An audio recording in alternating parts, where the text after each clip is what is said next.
ఈ దోసకి ఒకటి మినపప్పు అయితే 1½ కప్పు రెడ్ రైస్, కొంచెం మెంతులు, చాలా కొంచెం వేసుకోండి. ఒక స్పూను శనగపప్పు టేస్ట్ కోసం, కలర్ కోసం కరకరలాడుతుంది. బాగా కడిగేసేసి అప్పుడు మళ్ళీ ఒక ½ కప్పు అటుకుల్ని బాగా కడిగి మొత్తం కలిపేసి నానబెట్టేసుకొని నీళ్లు పారబోయకుండా అవే నీళ్లు పోసేసి ఇలా దోసపిండి మెత్తగా మిక్సీ చేసుకోవాలి.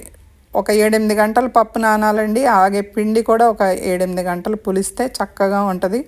మంచి ప్రోబయోటిక్స్ తయారై బాగుంటుంది. కావాల్సిన ఉప్పు కలుపుకొని దోశల ప్యాన్ వేడెక్కిన తర్వాత దాన్ని సెట్ చేసుకొని ఇలాగా మొత్తం మీద దోశ పల్చగా కరకరలాడుతా చాలా బాగా వస్తుంది. మీకు కావాలంటే ఈ ఉల్లిపాయలు, పచ్చిమిరపకాయలు, నేనైతే కొంచెం మునగాకు కూడా వేస్తున్నాను.